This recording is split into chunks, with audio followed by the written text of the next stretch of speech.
Hey guys, Gage here with my hiking buddy Vargo and welcome back to my channel. I'm doing a few reviews this week of some of the more unusual pieces of gear that I have that I thought people might be interested. I just posted a review of my Ventry Silverlight socks, and now I'm going to be posting a review of my Vargo Bot-700. This is going to be my main cooking pot for my trip. It's a titanium pot, it weighs 4.8 ounces, and the nice thing about the Vargo Bot is in addition to being a regular pot and having handles here to use as a mug, it also has a screw-off lid. And this lid here works as a lid. It also has a silicone seal around the edge.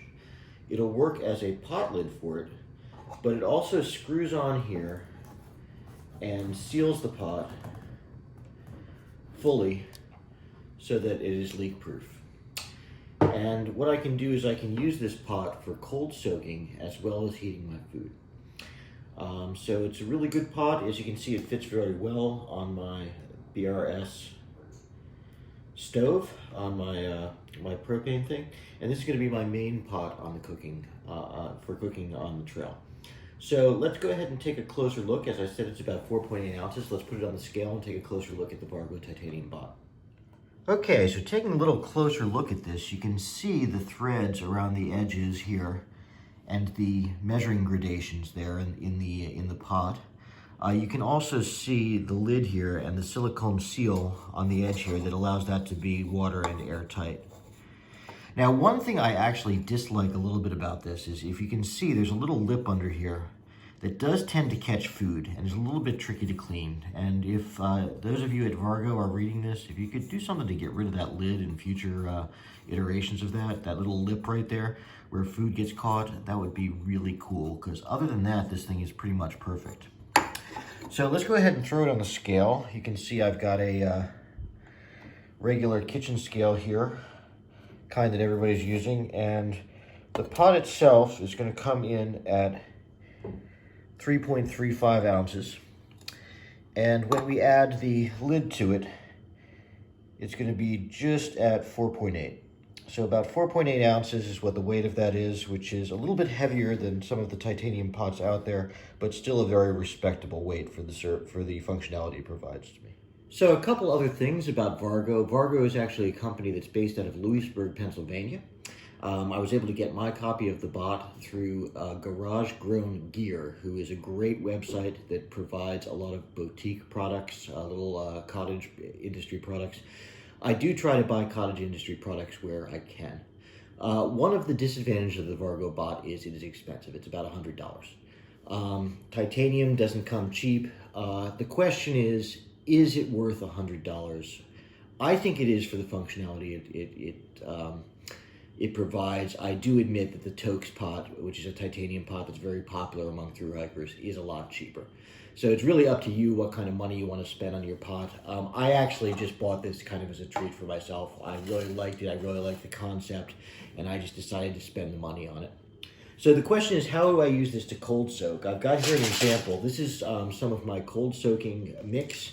This is a mixture of couscous, nutritional yeast, hemp seed, and dehydrated cooked black beans, as well as some spices. And so what I do when I want to prepare this is I'm just going to, and this would be in a plastic bag on the trail, is I'm just going to pour this in to my bot, and I'm going to add my water.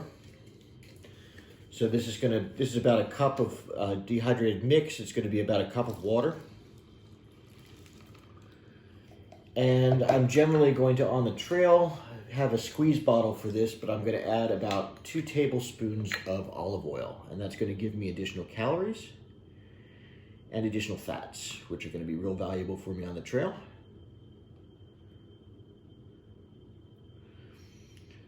So as you can see, that just makes up a nice little mixture in there. And what I would do is I would set this up about when I stop for lunch for the day. Twist on the lid, and as you can see, that makes a nice tight seal. So that's not going anywhere.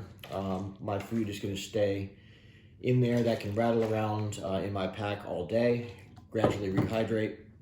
When I do get to camp, I can twist the lid off of this, throw it on my stove, put the lid on to use as a top, and go ahead and warm that up. It won't take a lot of fuel to warm up because it'll already be completely rehydrated and ready to eat. Or if I want to, I can just eat it right out of this without warming it up at all. And that's the option that cold soaking gives you. And that's what I'm going to be using this Vargo bot for. So again, if you have any questions about the Vargo bot, about my cold soaking setup, please feel free to leave any questions you have in the comments. I'd be happy to answer them on future videos. I'm thinking about doing a future video on food, on what I'm going to be taking as far as my cold soaking meals. I've got a couple different meals planned that I'm going to be sending to myself through resupply drops. So if you're interested in seeing any of that, I'm also going to post my lighter pack gear list in on the comments here. So in the description below. So if you have any questions on any of my gear, if you'd like to see a more detailed review, then please feel free to leave a comment for me. I'd be happy to post some additional information on my gear. Anyway, thank you all for viewing this. Feel free to subscribe to my channel. Feel free to leave a like. Feel free to leave a comment. I'd love to hear from you. And I hope to see you out on the trail. So Vargo Bear and I are going to sign off for now.